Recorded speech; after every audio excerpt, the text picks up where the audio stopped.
Do you want to be a fighter? RMC. Here comes Inoue. That destructive power does it again. Fighters Club. I'm the baddest motherfucker on the planet. Hey, je vous avais dit quoi? Alexandre Herbinet. I am the greatest. Bonjour à toutes, bonjour à tous et bienvenue au 326e numéro du RMC Fighter Club, un Fighter Club qui remonte dans la cage cette semaine pour vous proposer l'interview de Baki Baysangour Shamsudinov qui sera de retour à l'ARES. Ce sera le 16 mai pour la ceinture des moins de 77 kg face au Brésilien Thiago Lima. Avec moi cette semaine pour en parler, mon partenaire du Fighter Club, co-présentateur du podcast Au bord du ring. Sa série Baba Versus à retrouver sur YouTube, coach de boxe anglaise et de pied-point et présentateur, commentateur pour les événements RMC Sport dont les One Friday Fights. Comment ça va Baba Diagne ? Ça va super content avec un invité très intéressant, on va parler de beaucoup de choses donc ça va être cool, ouais. Et on va même évoquer la boxe anglaise en long, en large et en travers, on se l'est dit déjà. Et on est ravis bien entendu d'accueillir Baki Baysangour Shamsudinov, je le répète, qui sera de retour dans la cage après plus d'un an d'absence. Ce sera le 16 mai à Paris, Adidas Arena. Comment ça va Baki ? Ça va nickel et toi ? Ravi de t'avoir pour cette avant-dernière pour moi au Fighter Club. Je tenais à te recevoir et qu'on partage plaisir. un bon moment ensemble. C'est un honneur. Et faire le point sur ta situation. On va parler de Baki et le point sur sa carrière. Plus d'un an qu'on ne l'a pas vu dans une cage. C'était face à Cédric Doumbé en mars 2024 pour le combat le plus attendu du MMA français sur notre sol depuis sa légalisation, terminée sur une frustrante histoire d'écharde. Depuis, Baysangour Shamsudinov ronge son mal en patience en continuant d'affiner son jeu et de progresser à l'entraînement. Annoncé partant pour le PFL, Baki va finalement faire son retour à l'ARES ce 16 mai pour tenter à Paris de prendre la ceinture des moins de 77 kg de l'organisation française. Un défi de plus sur la route d'une jeune carrière qui doit mener ce talent à de plus hautes cimes. Que peut-on attendre de son retour ? Quel objectif pour la suite ?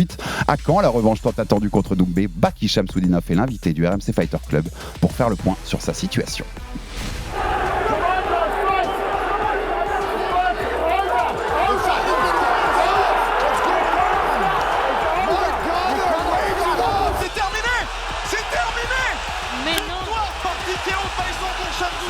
Dans le monde du MMA, les gens savent que Baki, c'est un gros talent. Baki, ça vient d'un manga.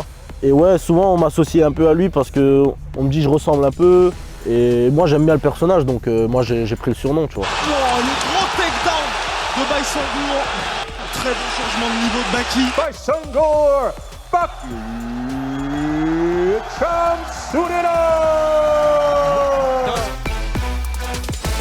Et merci à Flavien Ziolkowski pour cette petite prod. On réécoutait quelques commentaires de ce grand événement, je le disais, en mars 2024. C'était à Paris contre Cédric Doumbé. Je l'ai dit dans l'intro, Baba.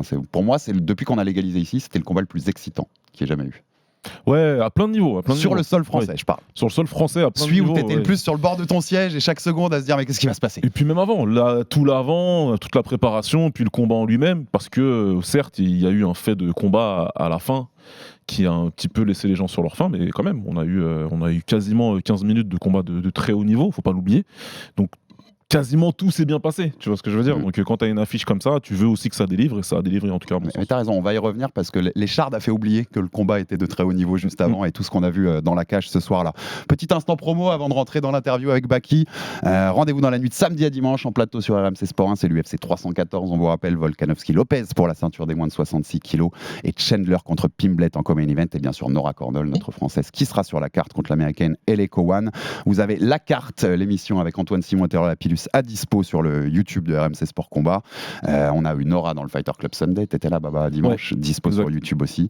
Et instant promo aussi, posez-nous toutes vos questions, il y a sur Instagram et sur Twitter, on a mis 2 posts, vous pouvez poser toutes vos questions pour lundi, ce sera ma dernière au Fighter Club avec Baba et on va faire un grand Q&A géant, posez-nous toutes vos questions sur John Jones si vous voulez, comme s'il disait. Amusez-vous surtout, on répondra à tout avec Baba. On veut me mettre dans le rouge. Non mais il y a une déjà petite dernière sauce avant de partir Baba. Il y a déjà beaucoup de questions qui sont très intéressantes, carrément. donc s'il vous plaît ne soyez pas vexés entre guillemets si on retient pas la vôtre. Il y a des questions qui se ressemblent beaucoup, donc tout simplement on va faire un bon medley de tout ça et répondre. Et on va en prendre le plus possible en tout cas à ce qu'on pourra répondre. Baki, on passe à toi cette grande interview. Une nouvelle fois, merci d'être là avec nous et de partager ce moment. On va commencer par de l'actu parce qu'on a appris hier soir que tu rejoignais Nicolas Hoth, qui va s'occuper en partie de ta prépa pour le 16 mai. Tu restes, Eddie Carda reste ton coach principal, on est d'accord ? En réalité, Eddie Carda, ça a toujours été mon coach depuis toujours. C'est celui qui me connaît le mieux et c'est quelqu'un que j'aime avoir dans mon coin parce que j'ai commencé le MMA avec lui. Donc c'est quelqu'un, je l'ai toujours avec moi, je le tiens toujours informé de ce que je fais, etc. Donc oui, il sera toujours là avec moi dans mon coin. Ouais. La préparation, en revanche, je la fais actuellement avec Nicolas Haute, tout simplement parce que Nicolas Haute, c'est quelqu'un qui est très spécialisé dans ce domaine de la préparation avant un combat. Il a des sparring partners de qualité. Franchement, le tatami, là, lundi et aujourd'hui, c'était un bordel. Hein. UFC level. À UFC level, hein, franchement, Ouais. clairement. Comment ça s'est fait? Juste, est-ce que tu peux nous dire? Est-ce que c'est toi qui l'as contacté? Est-ce que vous vous connaissiez bien avant? Comment s'est passée la connexion? Bah, en réalité, moi et Nicolas, ça fait un moment qu'on se connaît maintenant. Ça va faire ouais, quasi 4 ans. 4 ans qu'on se connaît. J'allais m'entraîner chez lui au Mamoudi avant. De temps en temps, j'y allais pas souvent parce que j'étais au MMA Factory, mais voilà, j'y allais un peu discretos de temps en temps pour tourner, faire un peu des sparring, etc. et voilà, maintenant que j'ai besoin de faire mon retour, j'avais besoin d'un club de qualité, et donc je me suis dit, j'ai vu que Nicolas Haute, il travaillait fort, qu'il avait des bons gars sur le tatami, et bah, j'ai direct dit, let's go quoi. C'est la personne que je connais le mieux en tout cas. Il y a une époque, on a eu le Factory, on a eu l'US Metro aussi, toujours le cas où il y a des beaux tatamis. Nicolas, il est en train de monter aussi une grosse team, Baba, quand même. Hein. Ouais, c'est quand même une grosse monde, hein. team. C'est quand même une grosse team. Et puis j'imagine que ça doit être intéressant d'être un petit peu au début de quelque chose de nouveau, même si on a déjà eu le Factory. Tu as déjà fait partie d'une première grosse team. C'était les débuts. Ensuite, il y a l'US Metro là, qui est en train de se former. Il y a beaucoup de combattants de très haut niveau. Mais là, comme tu l'as dit, lundi, ça ressemblait à quelque chose qu'on retrouve à l'American Top Team. Exactement, c'est ce genre de tatami qu'on avait. Là, ce qui est bien aussi avec ce genre de tatami, c'est qu'on avait des mecs qui étaient tous très lourds. Ouais. Tu vois, l'US Metro, c'est une très très bonne team et j'aime beaucoup ce qu'ils proposent, etc. Mais en réalité, c'est un tatami rempli de mecs légers. Et je pense que pour un mec qui va être entre de la catégorie la plus petite jusqu'à lightweight, c'est un très très beau tatami. Ouais. Après, au-dessus, ça commence à être un petit peu léger. Moi franchement, là, je suis trop bien. On a que des mecs lourds, que des mecs de mon poids, c'est magnifique. Ouais. Et Baba avait raison, hein, ça commence à ressembler à ce qu'on peut voir dans des grosses teams aussi, tu vois. C'est ce qui nous manquait, je trouve, en France, d'avoir aussi ces grosses teams où tu peux avoir vraiment du monde pour tourner. De ouf. Bah, en fait, c'est ce que les combattants français disent. Oumar Sy l'a expliqué encore il n'y a pas longtemps. Quand tu t'exportes, les Européens, quand ils s'exportent aux States, c'est parce qu'ils ont besoin de sparring la plupart du temps, dans plusieurs domaines. Si tu arrives à retrouver ça sur Paris, à un moment, on va avoir, on continue à avoir notre propre MMA et puis on va construire quelque chose d'encore plus grand. Et ce qu'a dit Oumar va avec ce que disait Baki, c'est-à-dire qu'aussi Oumar qui est en moins de 93, Ouais. chez les poids plus lourds, on a du mal en France à trouver une diversité de sparring qui permet d'être tranquille avec tout ça. Donc vous connaissiez déjà bien, donc la connexion s'est fait assez facilement. T'as pas combattu, je le disais dans l'intro, depuis mars 2024. Ça fait plus d'un an. Ça te manque beaucoup? Ouais, franchement, ça me manque beaucoup. Tu sais, parce que moi, avant ça, j'enchaînais quand même pas mal mes combats. Et il faut savoir que, tu sais, quand t'enchaînes, tu sais, au bout de 3-4 combats, tu dis, en vrai, s'il y a une annulation, tant pis, au moins, je peux manger un peu, je peux me reposer, tu vois. Mais là, quand ça fait un an, j'ai pas combattu, je te jure, je fais attention au moindre détail pour pas me blesser. Je fais gaffe à tout, le moindre truc que je mange, etc. Je me dis, imagine ça pourrait me rendre malade. Je fais tellement attention parce que ça, j'ai trop envie de combattre. Ça fait trop longtemps. Il n'y a pas moyen que ce soit annulé ou reporté. C'est pas possible.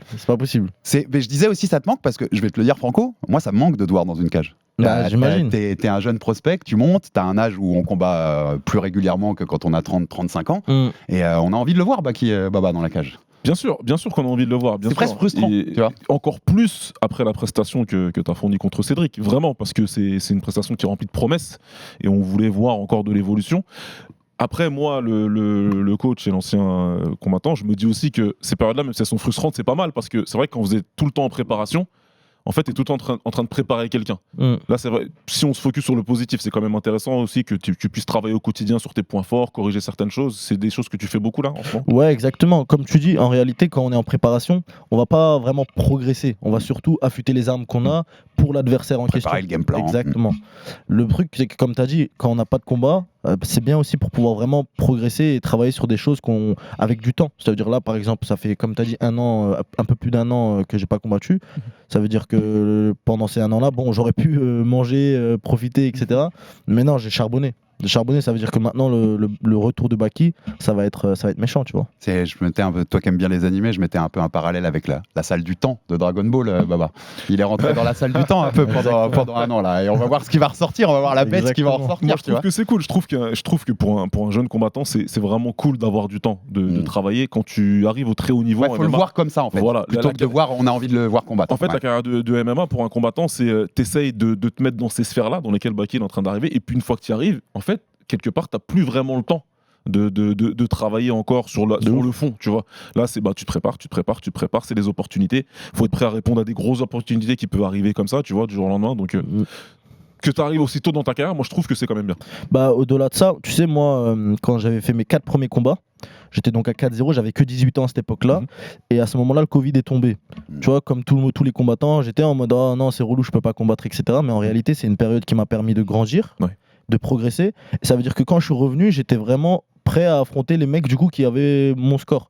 Ça veut dire que si j'avais enchaîné à partir de 4-0 en ayant toujours 18 ans, à commencer à affronter des mecs, des prospects, etc., peut-être que ça aurait pu mal finir dû au manque d'expérience, au manque de l'âge, parce qu'en vrai à 18 ans tu sais t'as pas la force dans les os, etc., comme un vrai adulte. Donc là c'est pareil, ça veut dire que là au moment où je viens de passer un cap, où je rentre dans les grosses organisations, où je compte affronter les meilleurs du monde, il y a eu un an de pause. Tu vois, moi je le vois comme ça, il y a eu un an qui m'a permis de progresser et être prêt pour ces échéances là. En vrai, vu comme ça, c'est inestimable. C'est-à-dire qu'avant d'arriver dans les grandes ligues, tu vois, à cet âge-là, c'est quasi inestimable. Il y a peu, si tu restes positif, parce qu'il faut pas. Il y a la frustration qui est là, elle est totalement compréhensible. Mais en tout cas. La frustration du fan, dont je disais tout à l'heure aussi. Bien sûr. Qui a envie de voir. Mais avec le recul, tu te dis qu'au moins, on a une version de Baki là, qui va commencer justement à arriver, prendre ses combattants d'élite, qui va être très intéressante. Bon, maintenant que tu es sorti de la salle du temps, c'est quelle version qu'on va voir? La bête, à quel point elle a changé, Baki? Sur quoi tu as le plus progressé, par exemple? En réalité, tu sais, moi, depuis toujours, je suis un combattant qui est complet. D'ailleurs, c'était une des qualités qu'on citait le plus chez moi, c'était que voilà, j'étais bon debout, en lutte, au sol, etc. Et cette capacité que j'avais à être complet, ça fait que le jour des combats, en réalité, j'appliquais le game plan un peu trop robotiquement, tu vois. Un peu trop robotiquement parce que j'étais capable de faire ça. Le problème, c'est que quand tu fais ça trop robotiquement, en réalité, tu sais, l'instinct de terminer les gens, et elle n'est pas trop présente parce que l'instinct, c'est quelque chose d'humain, c'est pas quelque chose qui est dans les game robotique, plans. Exactement. Et pendant cette année-là, ce que j'ai pu développer, c'est vraiment ce truc-là. En fait, j'ai pu retrouver la personne que je suis réellement depuis toujours, c'est-à-dire un bloc qui est vraiment puissant, qui frappe fort, qui est explosif et qui a de la force, tu vois. Et adapter réellement un style qui est basé sur ça. Parce qu'avant, malgré que je peux frapper très fort, et les mecs des sparring, etc., ils te diront que Baki, franchement, il fait très très mal et tout. Mais en fait, dans les combats, moi, je jouais beaucoup, tu vois. Je jouais beaucoup à touche-touche, aucun risque, zéro risque, et du coup je gagnais mes combats. T'as plus envie de ça donc? Mais non, j'ai plus envie de ça. Ça veut dire que moi j'ai envie de retrouver le Baki qui a toujours été là en moi, celui qui fait mal et qui détruit les gens, tu vois. Non, c'est vraiment la salle du temps. Il est vraiment rentré dans la salle du temps. T'as fait d'ailleurs un gros travail sur la boxe anglaise. Je le sais, je t'ai vu au micro de Pugila expliquer tout ça et dire que tu avais fait, parce que c'est intéressant, on va y venir aussi. J'aime beaucoup l'approche qu'a Baki de ça, à dire je travaille pas vraiment le MMA global, comme font beaucoup, mais des cycles. Des cycles sur une discipline pour progresser dans chaque, beaucoup plus que si j'emballe tout à chaque entraînement. C'était quoi ce focus sur la boxe anglaise? Tu disais que tu regardais beaucoup de mecs, j'ai plein de questions là-dessus, mais qui t'a regardé spécifiquement, sur quoi tu as l'impression d'avoir progressé sur ton anglaise et pourquoi? Parce que même quand t'en parlais, tu disais je suis passionné pour l'anglaise, là, je regarde que ça, je mate que ça.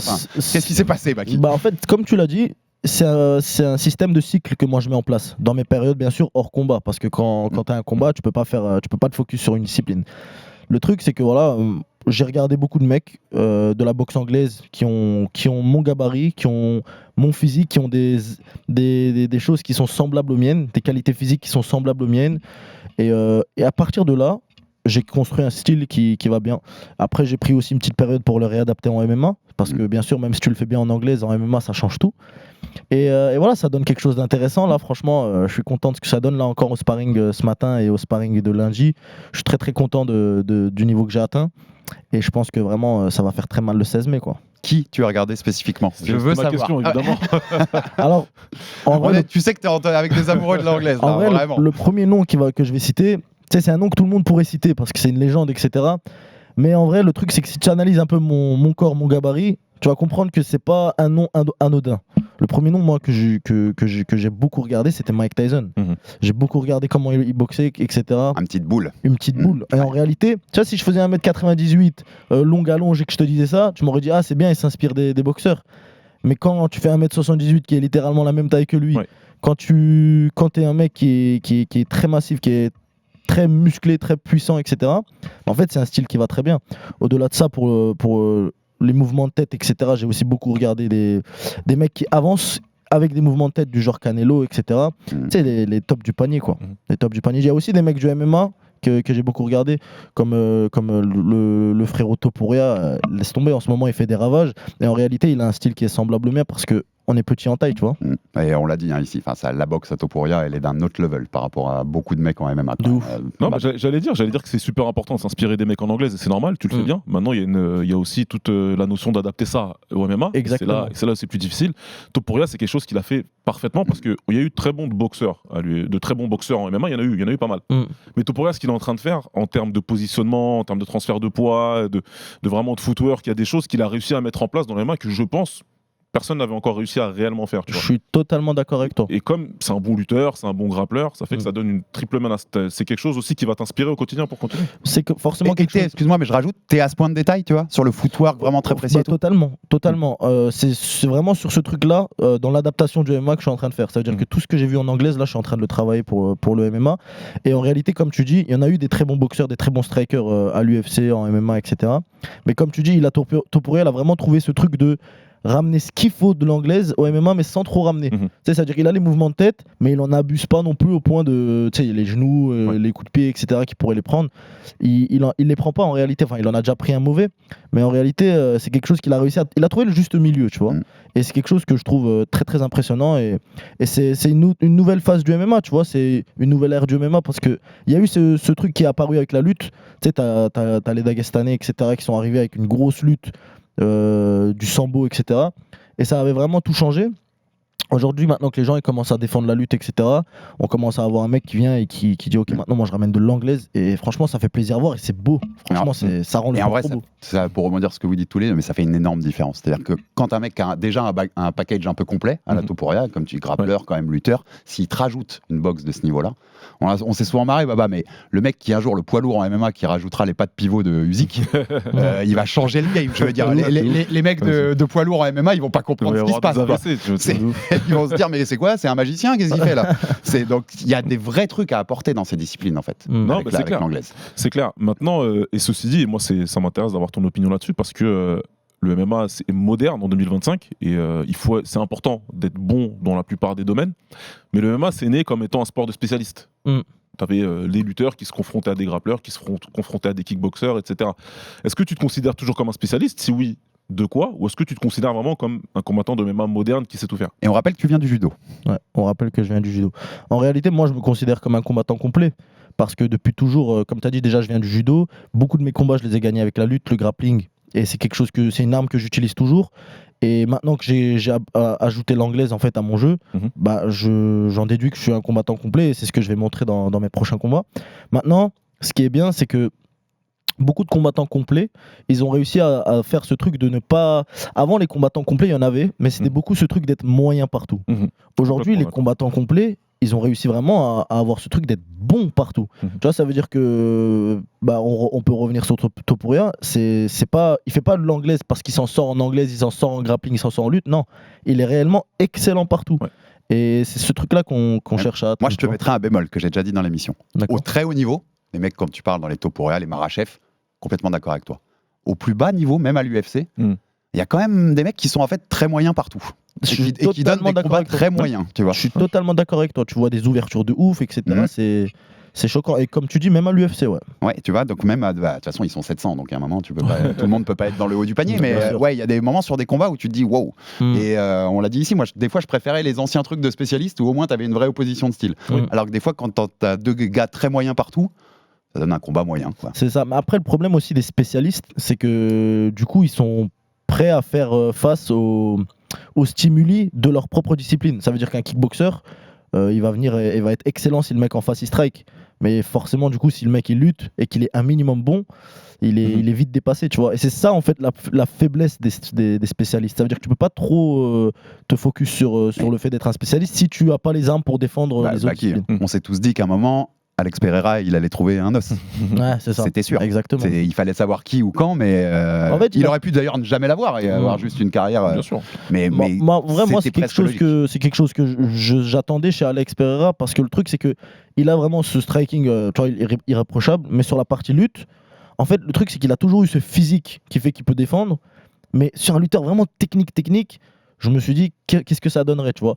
Bon là en Kalaev il a réussi à gérer le truc carrément debout, Eh oui, c'est tu vois. debout. Ouais. Mais la menace d'emmener au sol, je pense que ça a quand même pas mal perturbé. Il y arrive debout grâce à la menace sur la lutte. Exactement. Mais par exemple contre un Khamzat, moi je vois pas Alex Pereira s'en sortir, tu vois. C'est il y a trop une différence de niveau en lutte qui fait que le mec il pourrait jamais s'exprimer, tu vois. J'ai 2 petites dernières points sur la boxe anglaise. D'accord. J'ai vu que, tu m'arrêtes si je me trompe, que quand tu as commencé le judo jeune, tu voulais faire de la boxe. Ouais. Et qu'il n'y avait pas la boxe de dispo. Il y avait que le Exactement. judo, c'était dans une association ou un truc, c'est ça. C'est ça. C'est ton sport de base? Enfin, c'est le sport que tu aurais aimé faire? Bah en vrai moi le délire d'envoyer des patates ça a toujours été mon truc, tu vois. J'aime cette honnêteté. Ça a toujours été mon truc, tu vois. Ouais, parce que je t'ai vu aussi dire que toi, tu as toujours pris le combat, au départ en tout cas, Ouais. comme être le plus fort à la bagarre. C'est ça veut dire que même le judo. Maintenant, tu es dans le sport et tout, dans la compétition, mais à la base, Exactement. c'était ça. Bah, c'est ça, en fait, je faisais du judo, mais dans ma tête, il y avait toujours ce truc de dire, en vrai, s'il y a une bagarre, ça donne quoi, tu vois. Ça veut dire que quand je gagnais une compétition de judo, le mec, j'étais content, etc. Mais pour moi, il manquait ce truc de. Faut que je le fume, mais genre dans tous les domaines, tu vois. Dans la bagarre de rue, tu vas dire, attends, je mets mon kimono, mais le tien, non, enfin, tu vois, c'est tranquille. Ouais, c'est ça. Et surtout, quand tu tombes, c'est pas fini normalement, tu vois. Ouais. Mais donc, tu es très fan d'anglaise aussi. Ouais, Et c'était pour finir là-dessus, tu as des modèles, tu as des mecs vraiment qui t'ont. Bah, T'as parlé de Tyson tout à l'heure, mais. Alors, je suis très fan. Au-delà. Je suis très fan du sport de l'anglaise. Après, le fait de suivre le sport avec les champions, etc. Je suis moins présent parce que j'ai déjà beaucoup à faire avec le MMA, tu vois. Mais ouais, franchement, Mike Tyson, c'est quelqu'un qui m'inspire beaucoup. On a des qualités vraiment similaires sur le fait d'être puissant et sur la longue durée. C'est quelque chose qui est en réalité assez rare. Souvent, on a des mecs très explosifs, très puissants, ou on a des mecs très endurants qui peuvent mettre un gros débit. Moi, j'ai ce truc d'avoir un peu les deux, tu vois. Et c'est quelqu'un qui m'inspire beaucoup depuis un moment, depuis toujours même. Et ouais, au-delà de ça, tu peux prendre Canelo, Beterbiev aussi qui roule sur ses adversaires. Tu vois, Il y avait eu une connexion à un moment. Ouais, j'étais dans son club à Beterbiev. T'as un peu, quand je dis tourné, t'as un peu Non, en partagé fait, des séances avec lui. Il était pas là, il Ok. était malade en fait, il était en Tchétchénie à ce moment-là. L'ancien champion unifié des light heavyweight. Mais ouais, j'étais avec ses coachs, etc. J'avais vu Christian Mbili aussi.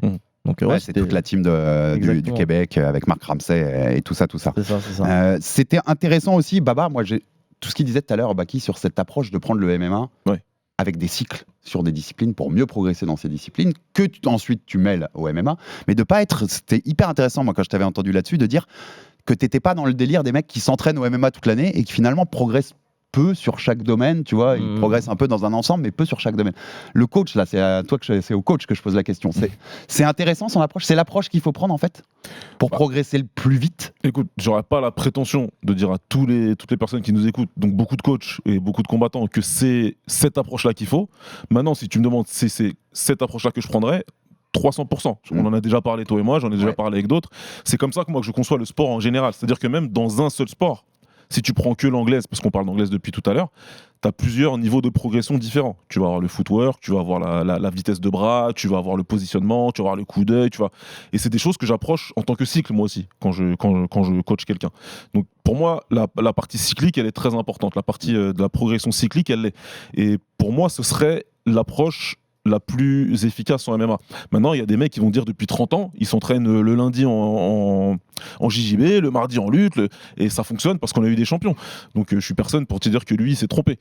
Juste, moi, je pense que c'est une approche intelligente et je souscris largement à cette approche. Plus tu le fais, plus tu es d'accord avec ton approche, toi, Baki? Moi, franchement, je suis totalement d'accord avec mon approche. Après, j'ai envie de dire un truc aussi très important, c'est que je me permets d'avoir cette approche parce que j'ai du temps devant moi. Oui. Ouais. Tu vois, j'ai 23 ans, ça veut dire que je peux me dire, voilà, maintenant, pendant 1 an, 2 ans, je vais faire que de la boxe anglaise hors combat.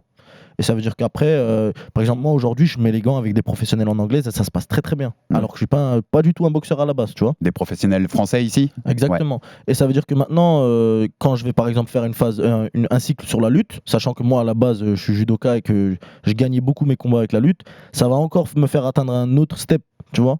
Et après, par contre, la difficulté, comme il l'a dit avant, c'est le fait de mixer tout ça. Parce qu'en réalité, quand tu fais des cycles, tu peux vite tomber dans le truc de devenir un spécialiste dans ce domaine-là.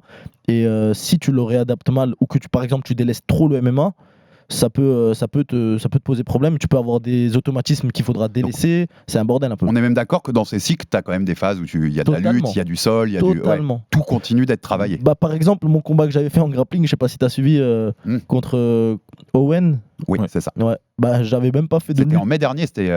C'est ça. J'avais même pas fait de lutte ni de grappling pendant 3 mois à ce moment-là. On m'a prévenu la veille et je faisais que de l'anglaise et j'ai pris le truc, tu vois.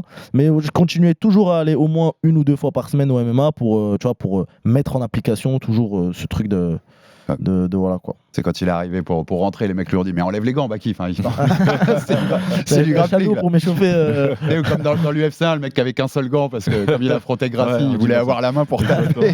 Non, mais c'est intéressant ce que dit Baki parce que moi, l'autre danger de ça, et on l'a vu, moi c'est quelque chose que j'ai vu pas mal dans l'évolution des grands combattants, notamment à l'UFC, mais en MMA, c'est que tu vas être fort dans un domaine, forcément tu vas travailler les autres, et puis il y a le danger de tomber amoureux entre guillemets Exactement. de ta nouvelle qualité. Exactement. On a eu Daniel Cormier, on a eu Ronda Rousey, on a eu d'autres. C'est quelque chose dont tu as parfaitement conscience. Curtis Blaze et Totalement. striking dernièrement. Ouais. Totalement, c'est quelque chose dont j'ai totalement conscience et c'est réellement un danger en réalité. Ouais. Parce que quand tu es un mec qui a toute ta vie été un lutteur, été un, je sais pas, un grappleur, etc., et que tu commences à développer une certaine, un certain kiff à boxer, parce qu'il faut rappeler un truc, c'est que quand tu commences à boxer, tu apprends aussi à faire des combats en mode tranquille, tu vois. Ouais. Parce que la boxe, c'est pas éprouvant comme la lutte. Tu es là, tu es debout, tu jabs, tu analyses en vrai. Tu tournes. Exactement, tu peux kiffer en vrai. Et le problème, c'est que si à la base, toi, tu étais un excellent grappleur et que tu as appris un peu à boxer et que tu es tombé un peu amoureux de ça, en réalité, tu laisses plus de temps debout, donc plus de risques à l'adversaire de te battre. Tu peux prendre, je sais pas, prenons un exemple, Abdul. Tu vois, Abdul, excellent au sol, etc. Si tu lui rajoutes une boxe, il boxe déjà pas mal, hein, mais il a toujours cette conscience de il faut que j'emmène le combat au sol parce que c'est là qu'il est le meilleur. C'est mon arme. Ouais. Exactement, et c'est pour ça qu'il gagne ses combats. Mais en réalité, si tu lui ajoutais un peu une boxe, il pourrait décider de plus boxer et donc donner des combats plus équilibrés. En réalité, ça veut dire que dans sa carrière de combattant, il a développé des nouvelles qualités en plus de celles qu'il avait déjà, mais le jour du combat, ça lui a fait faire un mauvais choix qui est de boxer. Et Abdul avec une bonne boxe, c'est autre chose. Hein. Non, mais c'est Le clair. délire, il Mais est tout Abdul, autre. il a un menton de ouf et il frappe bien. Mmh. il Ah oui, frappe bien. Et ça, il a- j'en doute pas. Mais tu vois, s'il a le step un peu au-dessus, là, tu crées un monstre. De ouf, de ouf. Et comme j'ai vu que tu y étais passé il y a quelques mois, je t'avais même vu en photo près du Tokyo Dome. Je te donnerai 2-3 adresses si tu veux aller tourner un peu au Japon. Ils sont plus vas-y. petits que toi en gabarit, mais techniquement, tu vas apprendre des choses. Ça, j'avais Avec aucun plaisir, doute là-dessus. avec plaisir. C'est des techniciens là-bas en plus. Ah oui, clairement. ça c'est la belle boxe. Hein. Mm. On va passer à ton combat quand même. Donc Allez. le 16 mai, on rappelle Paris Adidas Arena pour la ceinture des moins de 77 kilos à l'ARES. Il y avait un champion, Ouais. Félix Klinkhammer, qui a rendu la ceinture vacante. Il voulait pas t'affronter? Bah moi j'ai pas eu trop d'infos. Je sais qu'au début il y avait eu un problème de négociation. Je crois qu'il voulait plus pour ce combat, etc. Plus que d'habitude. Et après ça, le Ares m'ont dit que c'est bon. Donc, il y a eu un moment où ils m'ont dit que c'était ok et qu'ils ont trouvé un arrangement avec lui.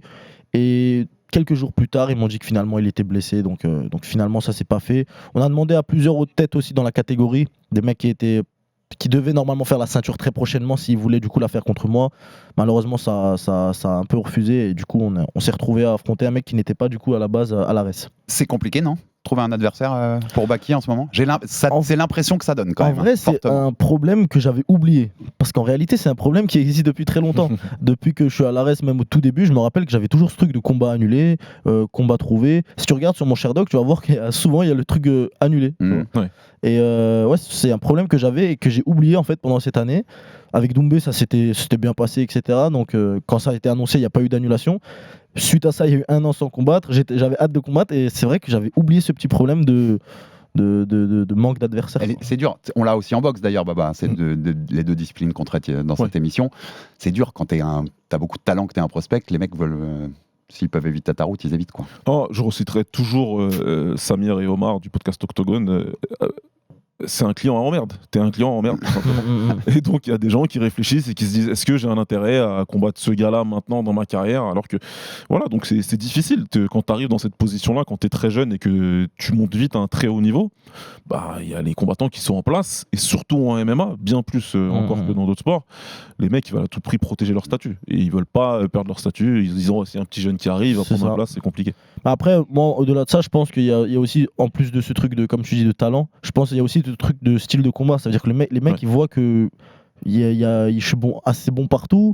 Donc les mecs, ils se disent. Tu vas être chiant pour eux. Ouais, ça va. Ils vont se dire, il faut que je trouve un détail pour le battre. Je peux pas juste me dire, vas-y, je l'emmène au sol ou je reste debout. Surtout que, tu sais, à ce niveau-là, jusqu'à présent, quand ils sont arrivés jusqu'à la ceinture de l'ARES, je pense que souvent, ce qu'ils se disaient pour arriver à ça, c'était de se dire, ok, lui, je le boxe, lui, je le lutte, lui, je le soumets, etc. Là, le truc, c'est que ça ressemble en fait au combat qu'il y a dans les dans les classements UFC en fait. C'est des combats où les mecs, tu peux pas juste venir et te dire vas-y je l'emmène au sol, c'est bon. Non, tu dois trouver un détail pour le battre. Et ça c'est quelque chose qui est forcément relou. Ouais. On finit donc avec le Brésilien Thiago Lima.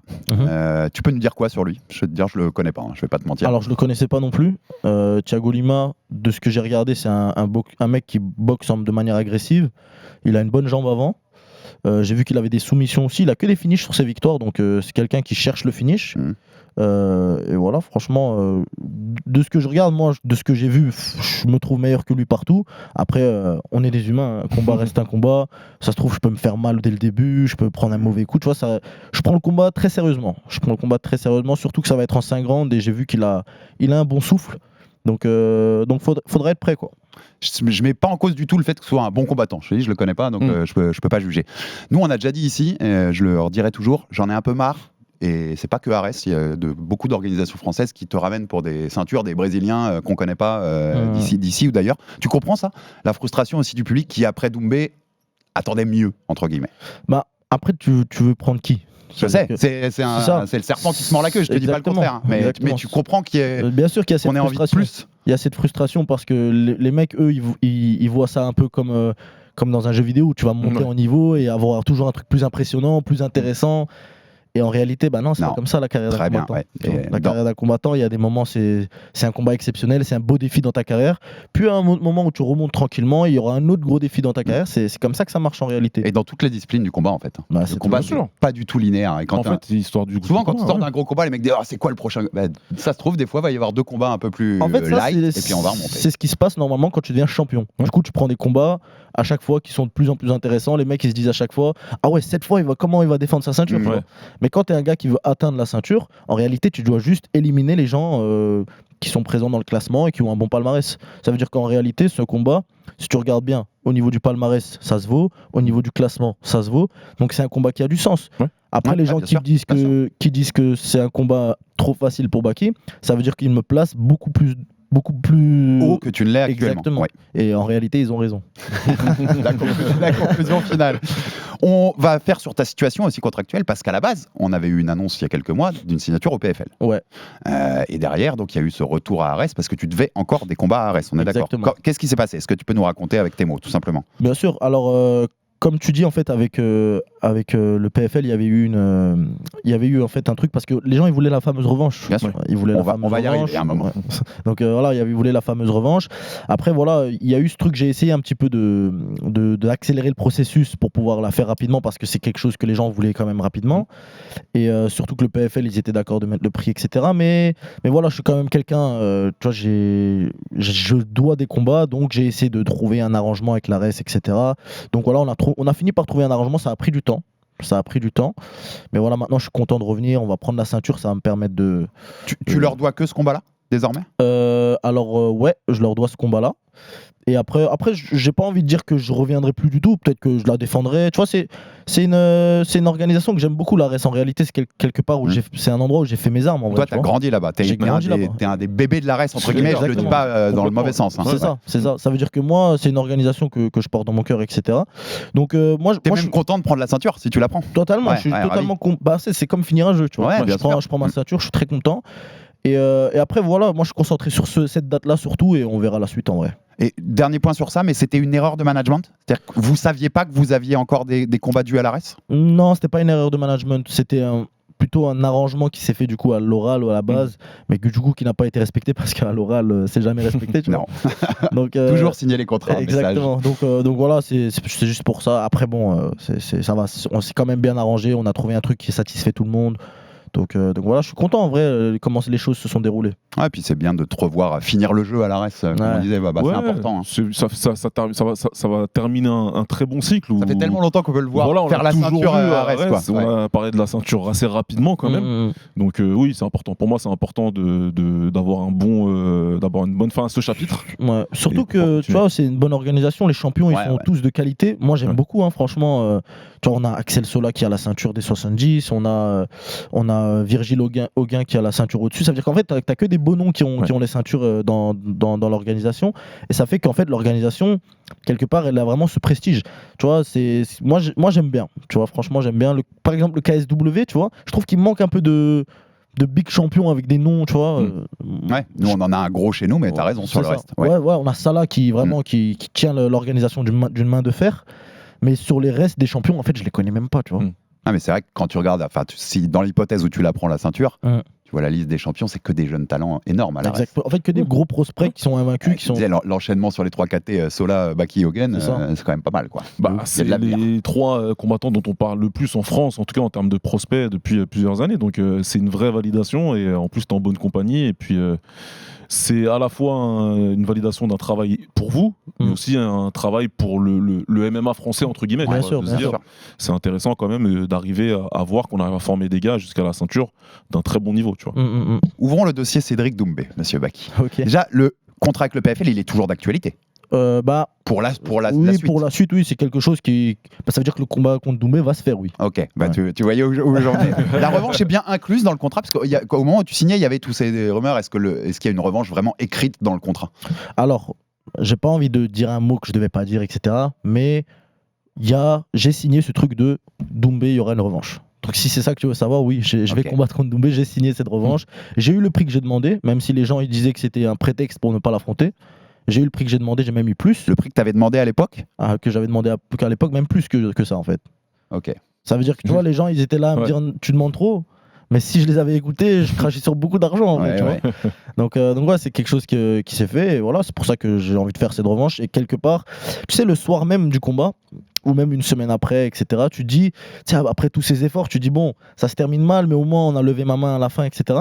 Mais quand un an passe, tu dis l'histoire retient une écharde, ça va pas le faire, faut terminer ça bien, tu vois. En vrai, elle retient beaucoup, l'histoire retient beaucoup les charges. Le combat, et on va développer ça. Ouais. Et est-ce qu'il y a la volonté qu'elle se fasse le plus vite possible?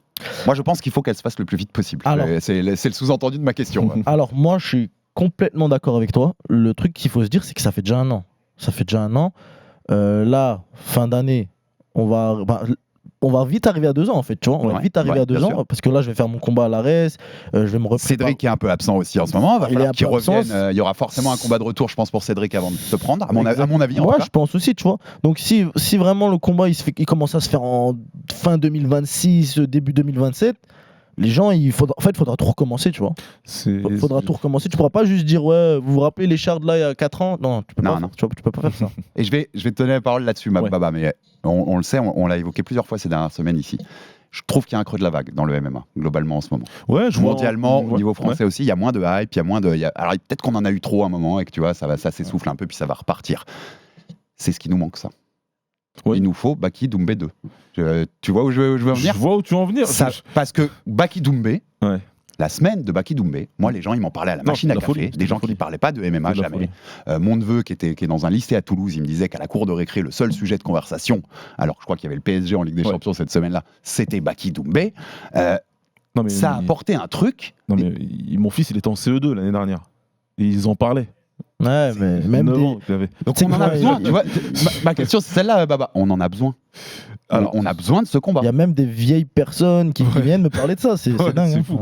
C'est fou. L'importance des chocs franco-français aussi. Moi, je l'ai toujours dit, le MMA français, il ne peut grandir que par un processus interne. Donc il faut que les meilleurs Français s'affrontent. C'est bien beau, c'est super d'avoir 9 combattants français à l'UFC.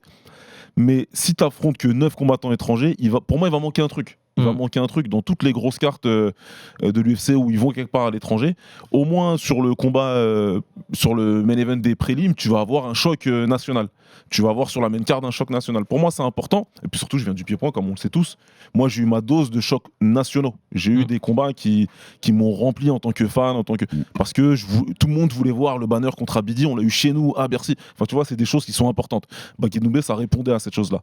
Tout comme Parnasse Varela, ça répondait à ce genre de choses. Tu vois, c'est des événements qui sont importants pour tout le monde. Tu vois, même nous, tu vois, la direction, on se met au diapason, on fait les choses, tu vois, donc ça donne un élan. Donc sur ce point-là, je te rappellerai pas les chiffres de nos épisodes sur Baki Doumbé l'an dernier, mais c'est indécent tellement ça faisait du chiffre. C'est incroyable. Donc évidemment que le MMA français en a besoin.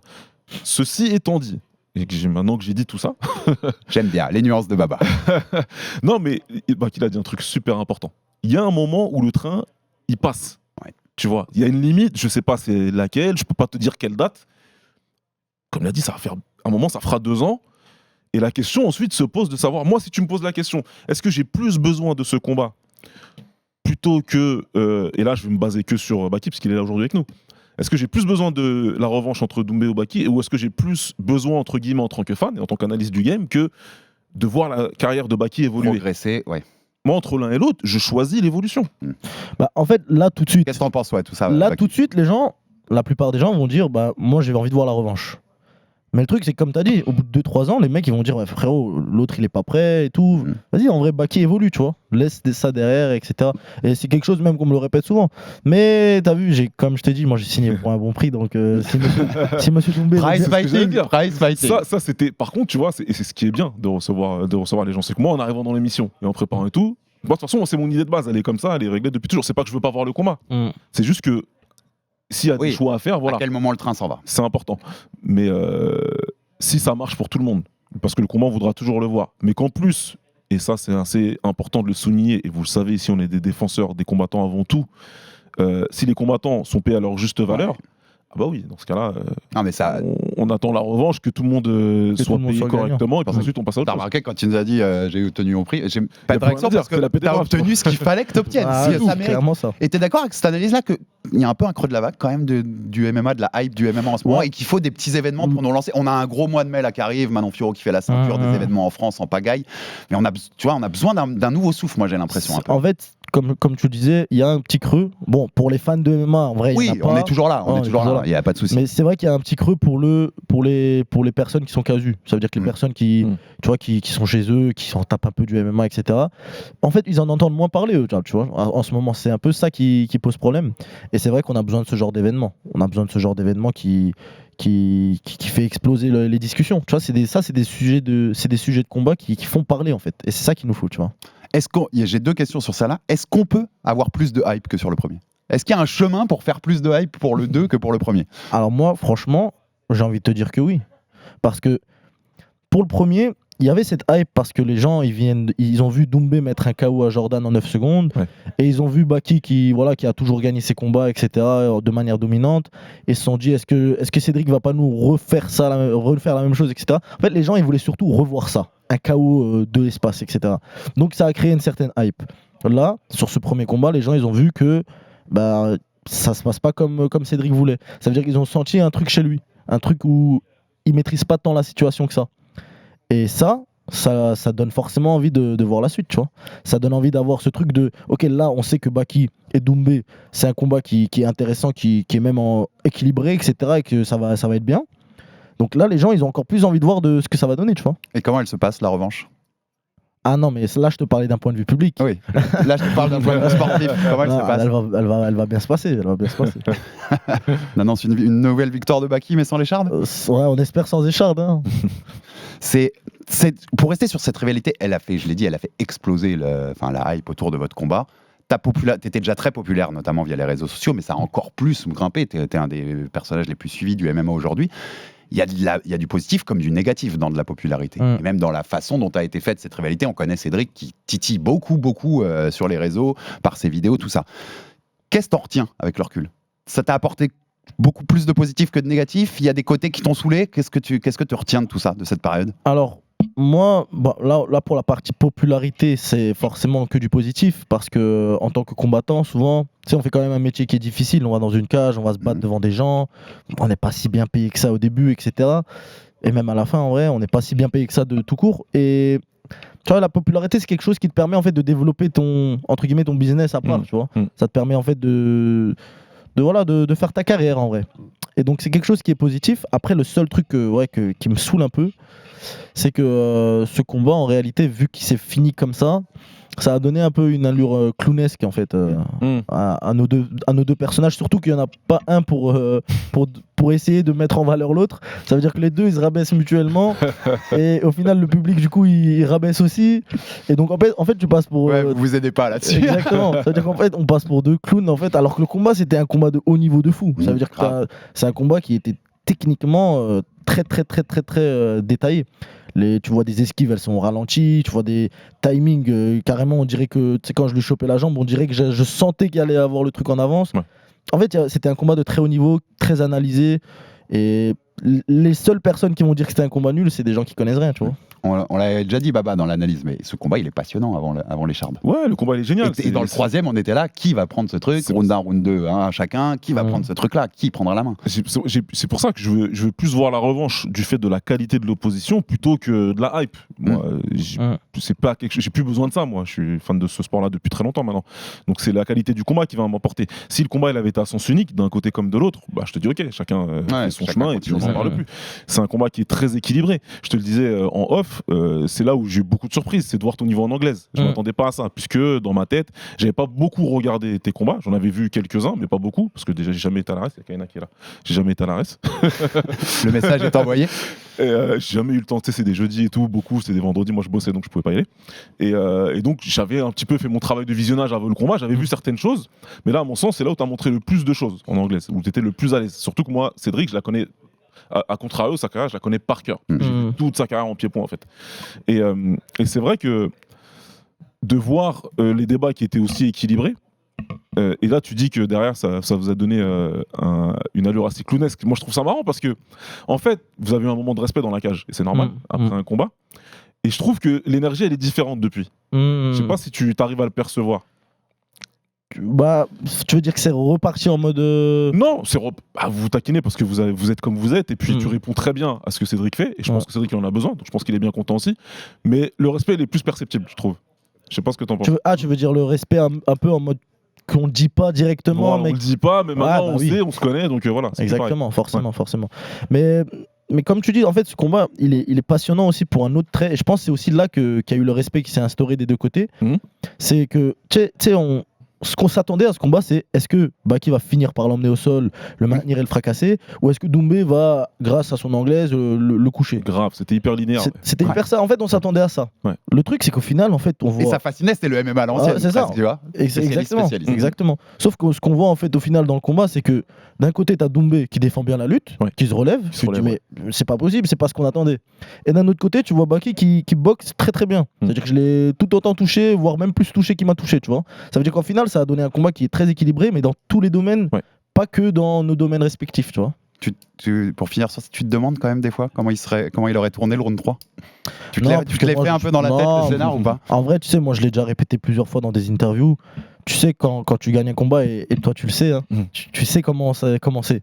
Et là, moi je sens que Doumbé, il est dans une phase où je vois de la fatigue en lui, je vois qu'il a un œil qui commence à être gonflé à cause des jabs qu'il a pris dans l'œil. Bon, là, ça on l'a pas trop vu dans les vidéos, etc. Mais moi je le vois clairement au deuxième round fermer son œil et repartir, tu vois.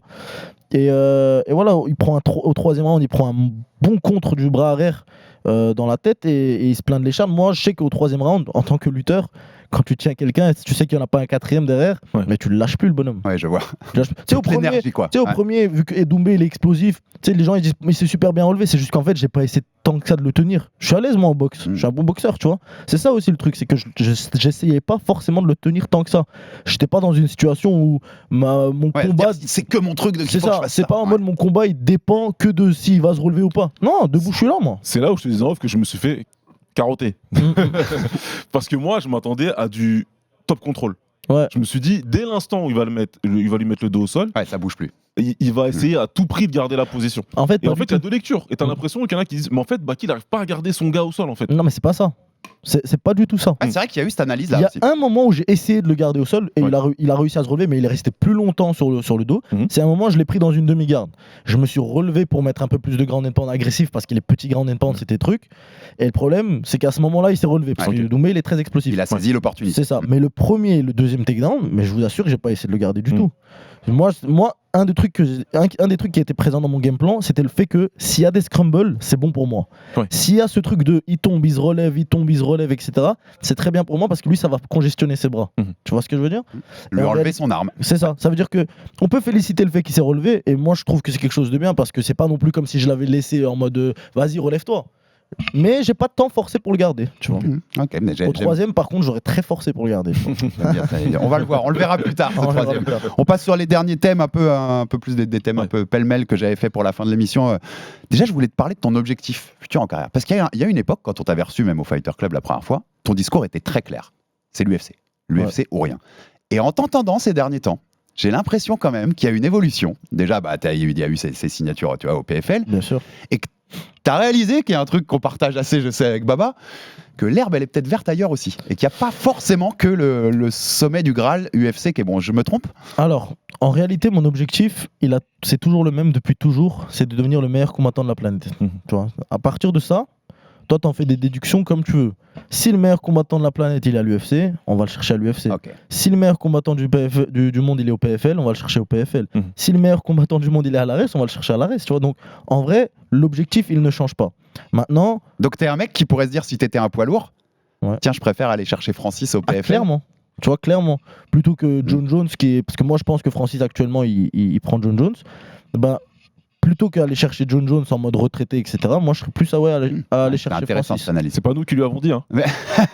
Voilà. Parce qu'après, ils vont- Mais ouais, Mais donc, si j'étais dans cette optique-là... T'as quand même un peu évolué dans ta... Bah, en fait, non, ça a C'est toujours- pas une évolution, mais c'est de se dire... C'est juste qu'à l'époque où... En fait, le milieu évolue. C'est L'UFC ça. est peut-être plus la seule... Exactement. À l'époque à terme. où on avait cette interview, on avait un champion ultra dominant depuis genre 10 combats, c'est Kamaru Usman. Ouais. Ouais. Que le mec, il tenait la ceinture. Tu savais que c'était lui le meilleur, en fait. Dans tu vois. ta catégorie, clairement. C'est ça, ça Ouais. veut dire qu'en fait, le discours de dire le meilleur combattant du monde, c'était littéralement de dire d'aller chercher la ceinture de l'UFC. Ouais. Ça voulait dire la même chose. Aujourd'hui, la catégorie des welterweight, plus précisément, elle est en train de rechuter un petit peu.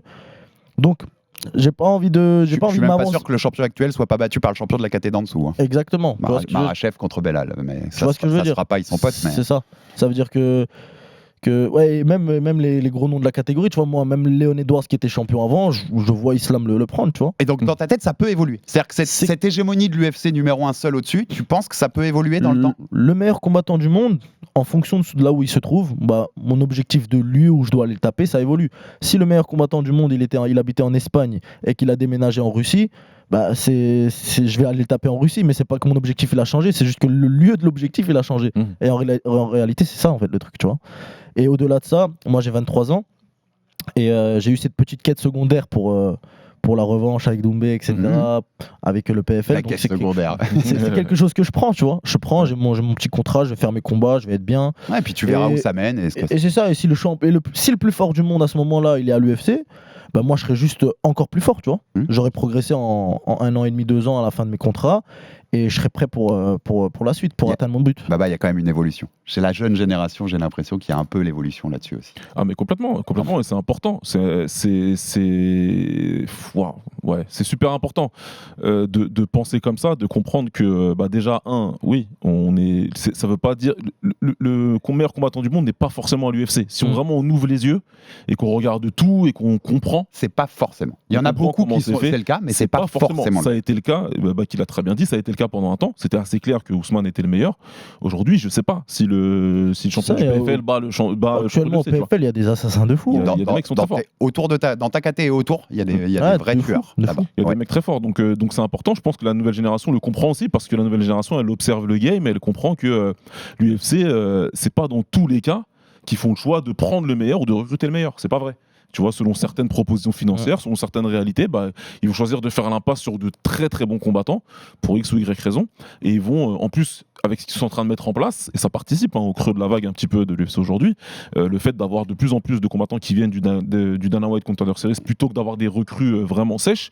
On va prendre quelqu'un parce qu'on sait qu'il est fort et qu'il a dominé un circuit local, bah, forcément ça fait diminuer la qualité bien chez sûr. eux, et Complètement ça fait d'accord. monter la qualité chez les autres. Donc ce sera quoi le paysage dans 2 ans? Il vaudra mieux aller chercher les talents à la Salah, à la Baki, que d'aller prendre des mecs du Dana White Contender En tout cas, Series faut qui être viennent ouvert. du LFA ou des trucs comme C'est ça, le message aux combattants, aux managers et surtout au public, c'est de garder un esprit ouvert. Faut pas être fermé sur l'UFC qui est la Champions League. Je viens de voir 2 Fight Night, c'était pas la Champions League. Non, les gars. je suis Mais en fait, d'accord avec il y a toi. des mecs qui sont classés 400e à l'UFC. C'est- Tu vois ce que je veux dire? Ça veut dire que c'est des mecs qui actuellement, si je les prenais par exemple à l'ARES ou que je les prenais au PFL ou peu importe, que je les prends quelque part, juste parce que ce serait en dehors de l'UFC, on me dirait que c'est un plombier.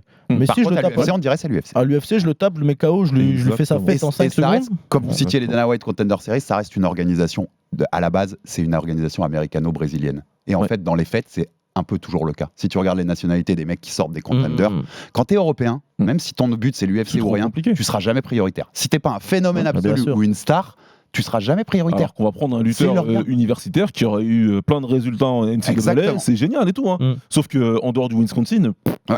personne ne le connaît. connaît.